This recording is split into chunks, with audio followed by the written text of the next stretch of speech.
Can you believe that it's almost September, gamers? And not only is a new month going to be upon us soon, but also a new season in Marvel Snap, bringing with it a new season pass and a whole variety of exciting new cards to get deck building with.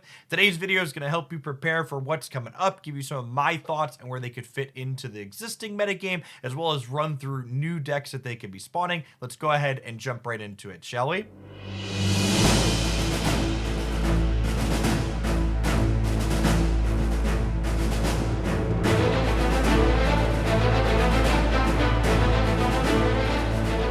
Our first card release coming with the September season pass is none other than Loki. 3 energy, 5 power with a very chaotic and Loki themed on reveal effect. Replace your hand with cards from your opponent's starting deck.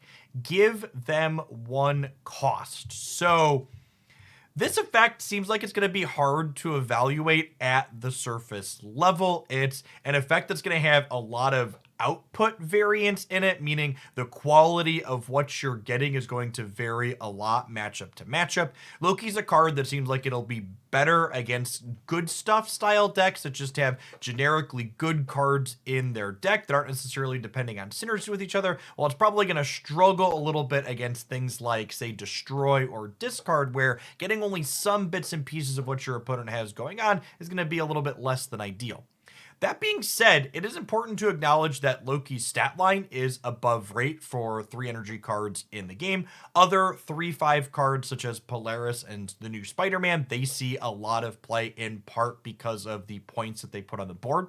Loki also will have synergy with deck building choices that we can make on our side of the table. If you play a copy of Quinjet out before you Loki, those cards are not just going to be -1, they're going to be -2. If you have a copy of Collector in play, it's going to get bigger for every card that gets swapped out of your hand.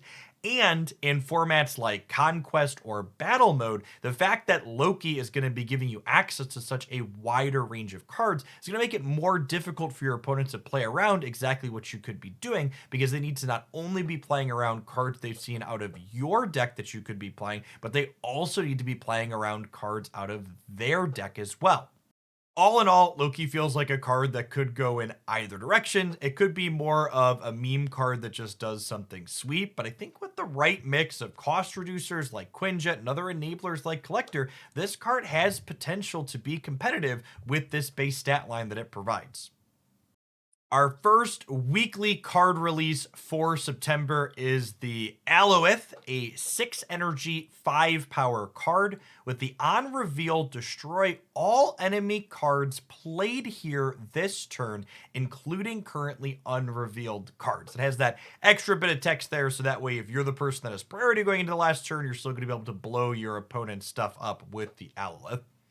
At the surface level, this card is kind of like a bigger Gamora. It rewards you for guessing the right location that your opponent is playing at, and it's the type of card where if you're ahead somewhere or behind by a little bit, in this case behind by 4 or less, you're going to get ahead there and stay ahead. It's definitely gonna be interesting to see if this card sees some play at 5 energy. It would potentially be very good alongside something like Daredevil that gives you perfect information, but at 6, needing a little bit of guesswork for this to really work out well for you makes me feel like it could go in either direction. I'd love to know in the comments down below what your thoughts are on this card. Is this something that you see being a mainstay in the metagame, or will there be a little bit too much variance due to the guesswork that it involves for it to really make an impact? As is always the case when covering data mined information, there's an asterisk here that this is subject to change, but as of right now, the Alioth is the only card releasing in September that's currently data mined to be releasing directly into that more expensive Series 5 card pool. Our next September card release, and currently data mined to be releasing directly into Series 4, is Renova the Renslayer. Potent ongoing effect here. Your cards with 1 power or less cost 1 less to a minimum of 1. There's a number of different things you can do with this card in terms of enabling things to be cheaper. The two that immediately jump out in my mind are 5 energy cards that are powerful and reasonable that get reduced by her, and those two are Hobgoblin, who has -8 power because it's jumping across the board, as well as Iron Man, who has 0 power because he's doubling up the path that he's currently played in. Other cards that aren't 5 energy that also are profitably reduced by Renova include Darkhawk as well as Mystique. There's been a kind of off-meta deck that I've enjoyed playing that looks to leverage Iron Man, Darkhawk, and Mystique all in the same package, and Renova Renslayer is something that seems like she'll slot very organically into that shell.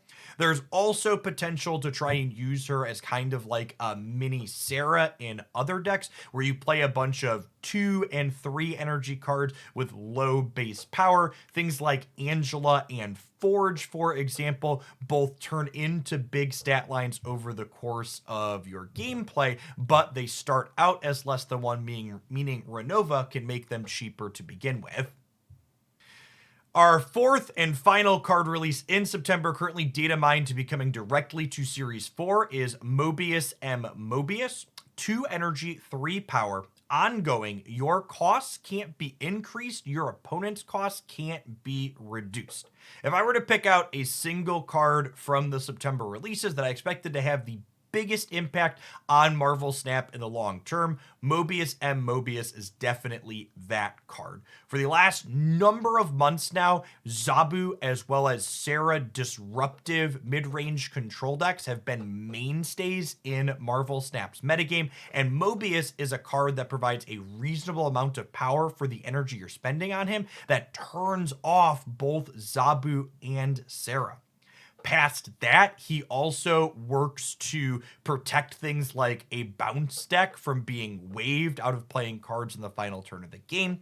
He disrupts other mainstay format staples such as She-Hulk or Death, and most importantly, he does all of this while being completely one-sided, meaning you don't even have to give up playing cost-reducing cards yourself just because you're playing Mobius M. Mobius. All in all, I'm going to be really interested to see how all of our releases for September end up impacting Marvel Snap's metagame overall. The fact that Alioth is the only Series 5 card release for the month almost makes me feel like maybe Second Dinner thinks they know something that I'm not seeing at the surface level. Traditionally speaking, we've seen them release the cards that are a bit more powerful in their eyes directly to that higher, more exclusive series, while releasing other cards that they expect to have a bit less impact directly to Series 4. Personally, Mobius, Renova, and Loki are definitely the 3 cards I'm looking forward to the most and see the most direct applications for. I would love to know which of these cards you're looking forward to playing with in the comments down below, so I can consider checking out your deck ideas in addition to my own once these cards are added to the game. As always, thanks for watching all the way through to the end of the video. If you enjoyed my musings on this topic, be sure to snap that like button, and hopefully we'll see you back again tomorrow for another excellent Marvel Snap video here on YouTube.